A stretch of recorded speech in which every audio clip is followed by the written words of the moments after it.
Let's man the bolter line and declare a mighty defense for Dorn and the Emperor, because today we're talking about starting an Imperial FIsts army in Warhammer 40K 10th edition.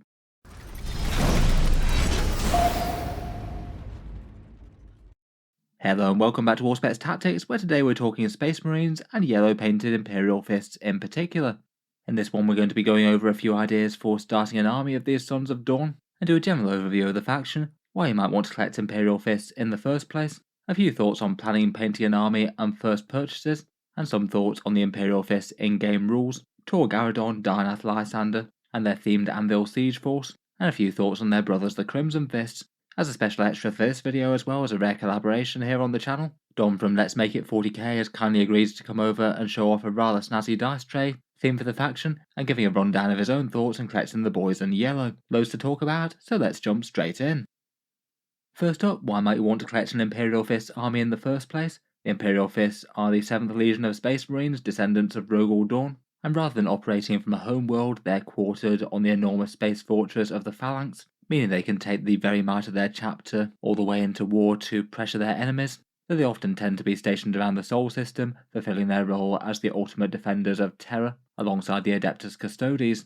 The Imperial Fists, in their iconic yellow heraldry, are pretty much the ultimate masters of siege warfare, perhaps tending to prefer ranged combat over melee compared with some other chapters, and in particular being particularly famed for their mighty defences. It was Dorn, after all, who marshalled the Loyalist forces in the defence of Terra during the Horus Heresy itself. The Imperium itself might not have survived if it wasn't for the prowess of the Praetorian of Terra. The Fists are bitter rivals of the hated Iron Warriors, perhaps their Chaos counterparts in siege warfare, grudges long since held that culminated in the Iron Cage incident.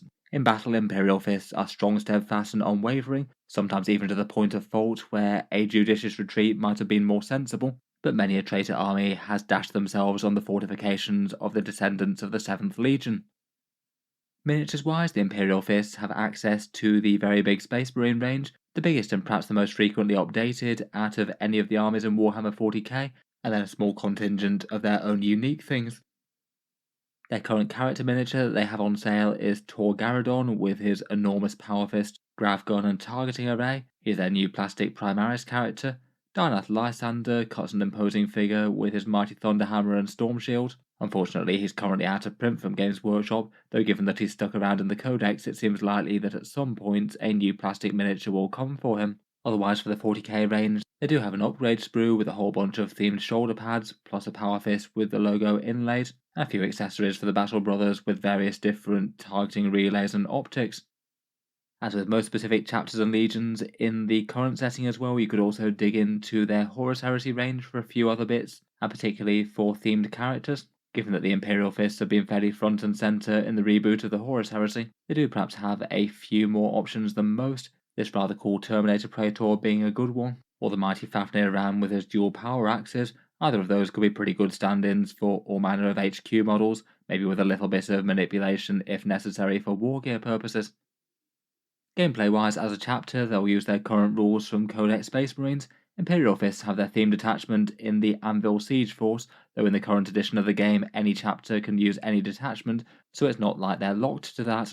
If you want to play kind of classic and lore-appropriate Imperial Fists, though, they tend to use more range than melee, with a very good representation for bolter-type units. Infantry with heavy weapons like Devastators or Devastator Centurions are quite well favoured as well, and Fist Collectors since the dawn of Primaris seem to be fairly focused on Gravis armour as well. Nice thick armour plates to fortify their position. They can be fielded with the other detachments though if it makes more sense to, say Ironstorm if you've got a contingent of nice yellow plated vehicles, or Gladius to get some fire discipline going with aggressors, which would be fun. Most of them can be made to work. Power-wise, I probably would say that the chapter's perhaps a little bit behind the curve compared with a few of their Codex Astartes brothers. Both their unique characters and their themed detachment are generally considered to be on the slightly weaker end compared with other things out there. Though Games Workshop being Games Workshop can certainly change rules around. Points changes could definitely mean that some of their unique stuff gets to be extra good. In any case though, if you want an army of brightly coloured, steadfast Space Marine siege specialists, then the Imperial Fist might be for you. If you do choose to collect an army of Imperial Fist Space Marines, you could first start by planning out a rough 1000 point or 2000 point list, maybe use tools like Battlescribe, New Recruit, or maybe Warhammer's app, and then you could maybe decide whether or not you're going for a more balanced Space Marine army in general, or trying to really push the theme out a bit more. You could potentially really try and collect around unit choices that would be good in the Anvil siege force that I'll try and get onto in a bit. And otherwise, units that I'd consider perhaps a bit more iconic for the Imperial Fists would be things like Intercessors and Heavy Intercessors, Centurions of all stripes, Devastators, and any other infantry with heavy weapons, though basically anything else with a bolter and power fist does seem very appropriate, whether or not it's things like Terminators or Aggressors or anything else. Entirely up to you though how much you go down the Imperial Fist stereotype, nothing to stop you adding any one unit that you think just seems really cool. When you're planning an army, it might well be a good idea to paint up a test model. Probably something like a standard intercessor will be quite a good place to start there, though you could go with any more simple Space Marine. I would bear in mind that when you're getting into the army, yellow can be considered a challenge. Along with armies clad in white, it is notably one of the trickier armies to paint in Warhammer 40k, maybe just because there's a little bit less room for error. Going for a very light colour could potentially show up if you go wrong. It's not quite as easy to repaint over things. I honestly wouldn't let that put you off though. Plenty of people get some very cool looking armies out there. And there are a ton of good guides for painting yellow on YouTube. Just type it in search and you'll get a fair few ideas. If you're going for a fairly quick and basic battle ready approach, they even do have a contrast paint literally called Imperial Fist, which could get you a force of glowing yellow battle brothers all very quickly. If you want the chapter logo on every shoulder pad, then you could potentially use some transfers as well as the sculpted ones from the upgrade sprue.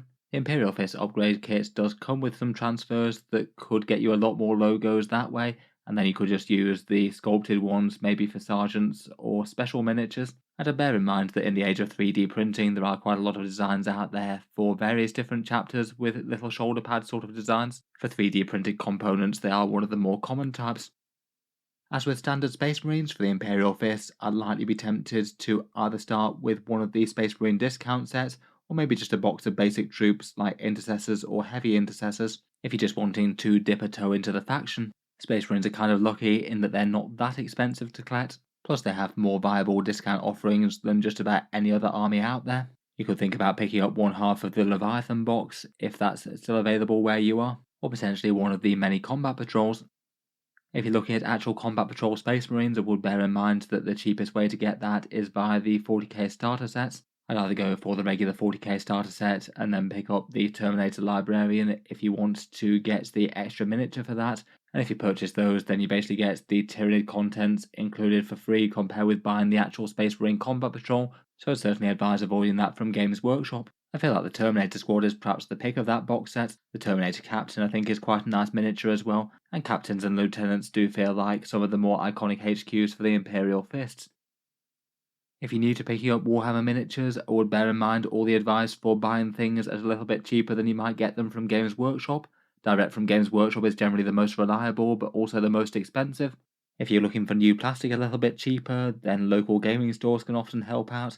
They might often have discounts in the range of between 10 and 20% depending on where you are in the world. I do have quite a few discounters, links down in the video description below. Element Games in the UK, Fenris Workshop in Canada, and Gap Games in Australia. All of those can save a fair bit compared with buying direct from Games Workshop, and are also affiliate links that help support the channel a little bit for anything that you did happen to buy through them.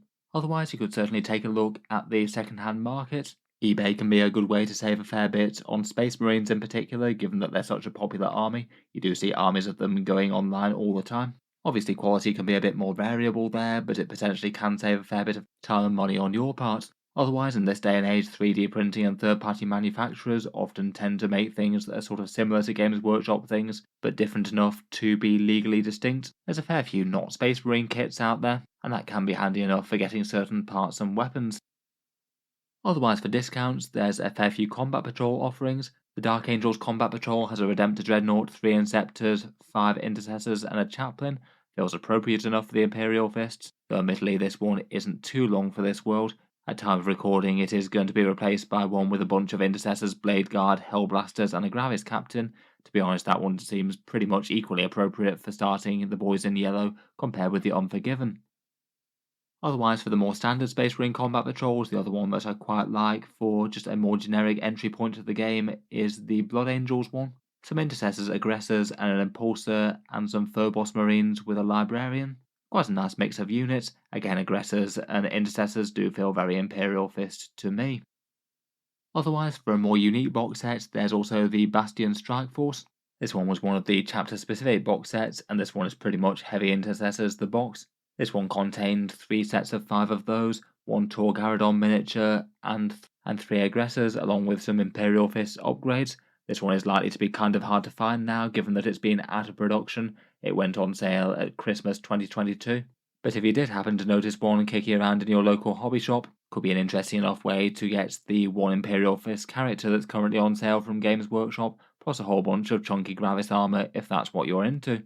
Next up, we'll talk a bit about Imperial Fist characters and expanding the army with some of the game rules for the Anvil Siege Force, but before that I thought we'd take a look at the rather snazzy dice tray from Dorn from Let's Make It 40K, who also has a bunch of other insights for collecting the faction. Thank you, Auspex. It's an honor to be on your show. Hi everyone, I'm Dorn from Let's Make It 40K, and it's an absolute thrill to be featured here on Auspex Tactics. Today I've got something special for those of you who field an Imperial Fist army or are looking to start one. We're going to create a customized chapter dice tray, a perfect herald for your forces. In this clip, I'll demonstrate each step using a simple wooden tray, some contrast paint to stain the wood, metal garnishments, and a piece of the Imperial Fist Bastion Strike Force box art, all while we discuss some things you'll want to keep in mind as an Imperial Fist player. When we're done, this tray will give your gaming sessions a touch of functional style. So let's discuss being an Imperial Fist and how that fits into the lore of Warhammer. Loyalty, strength, honor, and duty. These are the traits that define the Imperial Fists. Masters of siege and void warfare, the Imperial Fists bear the laurels of victory because we are the Emperor's chosen. We are given exclusive recruitment rights to Terra and Necromunda, and we are the only chapter allowed a physical presence on Terra itself by the Adeptus Custodes. We herald the largest void craft in all of the Imperium, the Phalanx, a behemoth amongst Imperial void ships which enables us to rapidly redeploy our forces across the galaxy. It was our Primarch, Rogel Dorn, who struck down Altharius, and our chapter's forces that defended Terra in her darkest hour of the Horus Heresy. In short, we are the fist of the Emperor himself, and it is by his might that the enemies of the Imperium will be brought to their knees. Other fun things about the fists you should know. We may someday be reunited with our brothers the Black Templars, Crimson Fists, and other successor chapters in a ritual known as the Last Wall Protocol that will unite us all together should Terra ever face a threat like the Horus Heresy again. The Last Wall Protocol is remembered through our centennial tradition, the Feast of Blades, where all successor chapters and fists reunite to celebrate with ritual combat. While we are no fans of the Alpha Legion, our true arch-nemesis is the Iron Warriors, the traitor legion of Perturabo, who gave his soul to the warp and has since become a demon. It is important to remember to be a good sport, even if you are playing against your arch-rival, because the dignity of being an Imperial Fist beckons for us to conduct ourselves with class outside of the game as well. Otherwise, you should be purging the unclean by finding weaknesses in their defenses, meticulously plotting your attack, and striking with deadly precision. To give you some strategic inspiration, here are a number of units you'll see on my lists.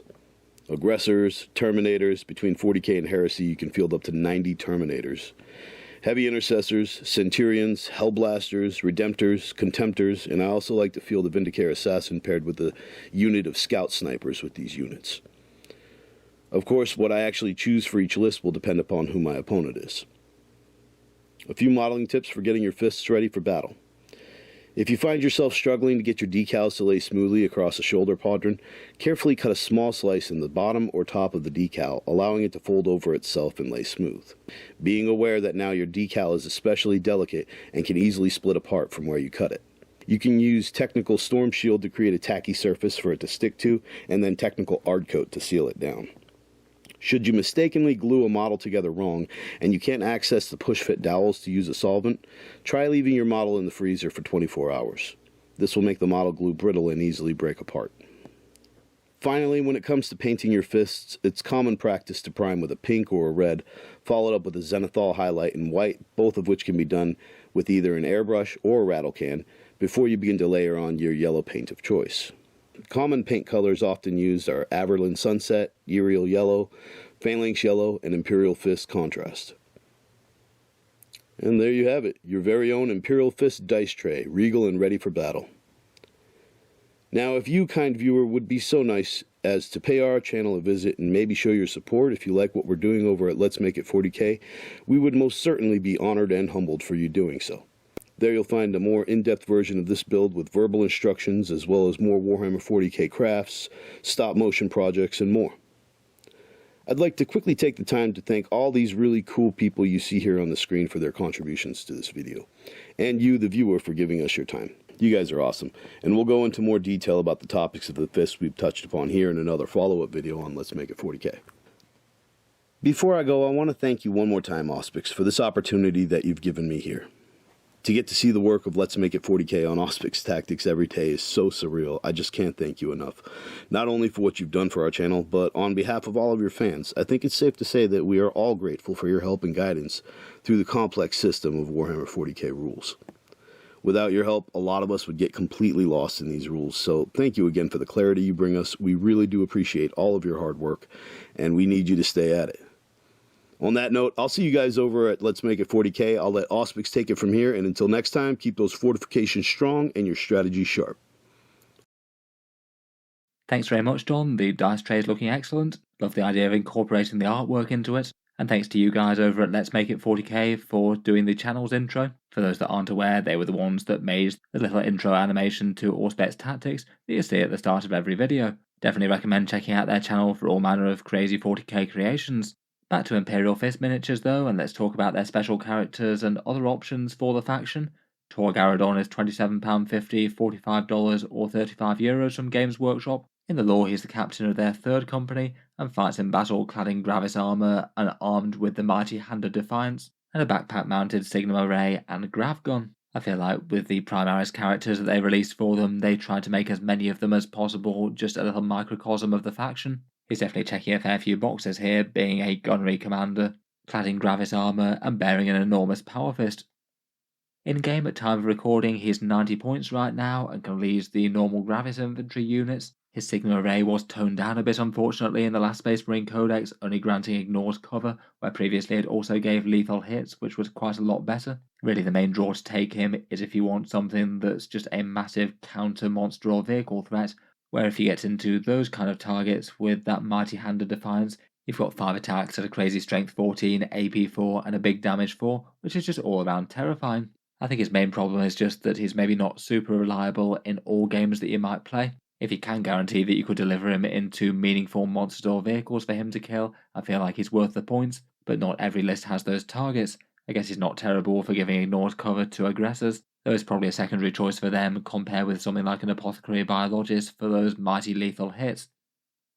Otherwise, the Imperial Fist's other miniature is Darnath Lysander. As mentioned earlier, he is annoyingly unavailable from Games Workshop, so I guess your options there are either trying to find one second hand, no doubt, at an inflated price, or convert a Terminator to look the part. I guess make good use of any fancy bits in the bits box, any Imperial Fist icons that you have going around, and a mighty Thunderhammer and Storm Shield to tack on to one of those new Terminators, I guess. As mentioned, I would guess that at some point in the future, I've got no idea how close, he'll probably receive his own new plastic miniature. He's certainly a long and storied character in Warhammer 40k, and currently my theory is that he was kept in Games Workshop's Codex when other Firstborn characters were removed, because at some point he will receive a plastic miniature, one that befits his status as captain of the First Company and Watch Commander when aboard the Phalanx.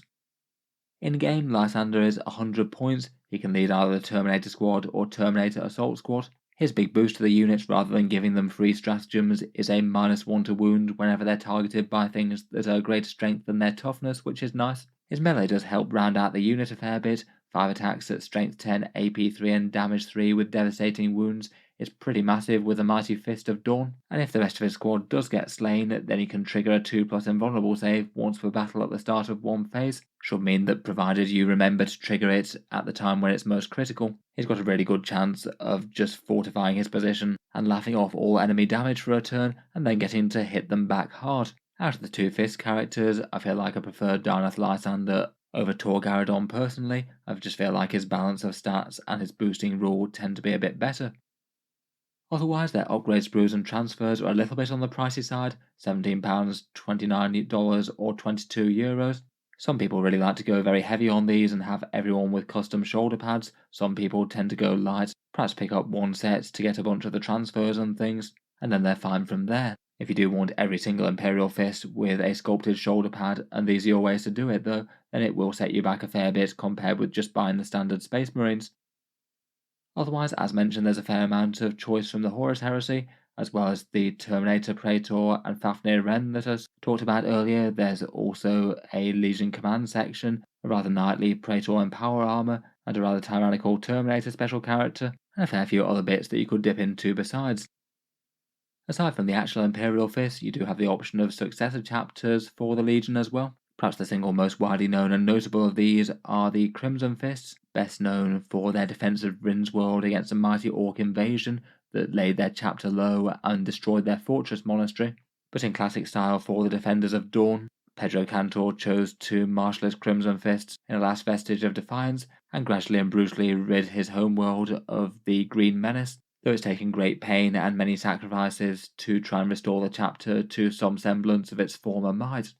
Pedro Cantor does have this miniature, though again it's unfortunately not currently on sale from Games Workshop, meaning that if you want it, it's either get one second hand, convert something, or wait for Games Workshop to do a made for order run for him. I'd rate him as an okay generalist with really quite a punchy power fist and storm bolter, and he gives his squad a solid damage boost once per game, boosting their numbers of attacks. The Crimson Fists do have the advantage of the standard Imperial Fist upgrade sprue working for them as well, given that their chapter logo is just the same, but painted red rather than the Imperial Fist black and white. From there, after you've got something like a combat patrol and maybe some of the iconic characters established, you could think about expanding the army. As always with Warhammer 40k, miniatures last through the editions, but Games Workshop might change points or rules at any point, so there's a big scope for just collecting what you like the look of, or what fits the theme for your particular army. In particular, Space Marines have such an enormous range that the best army can hugely be different from one codex or update to the next, so while you can have nods to making a force efficient, it is kind of hard to keep up with the best list that you can play edition in and edition out. Initially, I'd likely start by trying to make sure that you've at least got some armor-busting guns or big damage. I feel like with Space Marines it's kind of easy to go fairly heavy on the standard bolter-wielding troops, which are kind of fine for skirmishing with enemy lighter infantry, but won't do you much good against tanks or Terminators. I just make sure that you do have some primary damage dealers with heavy weapons and high AP, or a bunch of melee damage dealers with perhaps mass damage too. Things like Aggressors, Terminators, or Blade Guard perhaps could fit the bill there. Otherwise, just for currently slightly more effective stuff from the Space Marines, Infiltrators, Eliminators and Scouts are all pretty usable for forward deploy units. Infiltrators can be nice to guard home field objectives as well. For a bit of broad vehicle might and heavy lifting, the Ballistas and Redemptor Dreadnoughts are rather nice. The Gladiator Lancer, Repulsor and Repulsor Executioner are all rather good. For infantry damage dealers, Hellblasters, Eradicators, Blade Guard and Terminators can work. Aggressors tend to be one of the better examples there, perhaps deployed out of a Land Raider. And as core objectives, quite a lot of people like Inceptors, maybe one of the scariest bolter-wielding units out there with their assault bolters. They do kill Space Marine equivalents really quite easily. Overall, whichever exact force you choose to build, my general aim would be to have a rough idea for an 1,000 point list or 2,000 point list, and build towards it gradually, playing games and learning lessons as you go, as you find out a bit more about the faction and how it is to play Space Marines in game. Finally, for the rules, let's talk through the Anvil Siege Force. Perhaps the lore-friendly choice for the chapter if you do go down the whole siege regiment aesthetic. The primary rule is appropriately titled Shield of the Imperium. Ranged weapons all gain the heavy keyword, and weapons that already had heavy gain a +1 to wound if they're static as well. Basically both parts meaning that your army is going to be significantly more dangerous if you can have them staying still. I'd argue the +1 to wound is maybe a bit more important than the +1 to hit on average, though both of them can definitely be good. I feel like the core rule is maybe one of the things that is perhaps the biggest weakness of the detachment. It can definitely do fine at more casual levels, maybe when people are playing with less optimised armies, and you might have the opportunity just to sit and shoot out in the open for a few turns, though in general at more competitive sort of games you tend to play with some fairly dense terrain, and it means that staying still just really isn't all that much of an option. You might have kind of limited lines of sight, and you might need to be trying to get range or to get towards objectives, and units that do stay just completely exposed in the open might well be eating a whole bunch of damage before they get to strike themselves. In general though, I think the core rule is pretty nice for bolt rifles in particular. Heavy intercessors do seem like a good choice for a unit that could just sit in the open and weather the storm, and then punch back with some abnormally dangerous bolt shells. Otherwise, I guess things like Hellblasters, Eliminator Las Fusils, or Devastators could be interesting enough, And it's quite nice for things like the whirlwind as well, being able to, that's usually just going to be sat static, so the Imperial Fists do kind of appropriately get more dangerous artillery out there. Otherwise, for stratagems, they get the standard Armour of Contempt.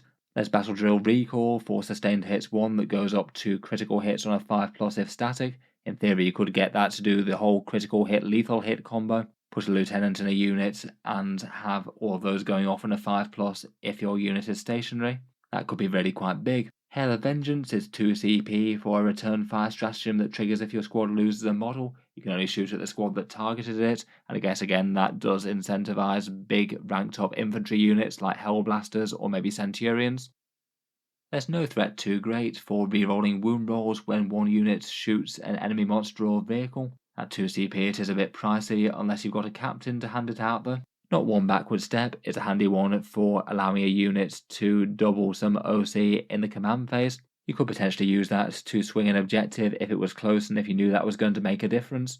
And finally for 1 CP, Rigid Discipline allows you to fall back 6 inches, and because you do this at the end of the fight phase, you could then remain stationary on your own movement phase. Means that Imperial Fists could be hard to lock their gun units up in combat without them just stepping out of combat and shooting you in the face. Overall, not a terrible set of stratagems. The sustained hits one is kind of nice, and the last two are situationally good. I feel like maybe the middle two didn't necessarily need to cost 2 CP though, as at that kind of cost they might well be kind of rarely used. Otherwise, you get a bunch of enhancements options. You get Architect of War for Ignore Cover for 25 points, Fleet Commander to do a bit of orbital striking, Stoic Defender feels like perhaps one of my favourites for the 6+ Feel No Pain type save for their lead units. That seems like it could be fairly auto-include on something like a Terminator or Aggressor unit. And I've got a fun Indomitable Fury one for a Gravis-only character, a 2+ chance to resurrect on death with 4 wounds remaining. That could be pretty big if you have a Gravis captain killed, giving you a fairly tanky and dangerous character that's all ready to go in your opponent's turn. Overall, from tournament data, it certainly doesn't look like it's the strongest Space Marine detachment out there, but I feel like it's actually more playable than you might think at a casual level. There are a lot of very easy damage boosts if you can get line of sight on your foe. +1 to wound Devastators and Hellblasters and things could be pretty fearsome if they're not just going to get picked up by intense enemy shooting straight away.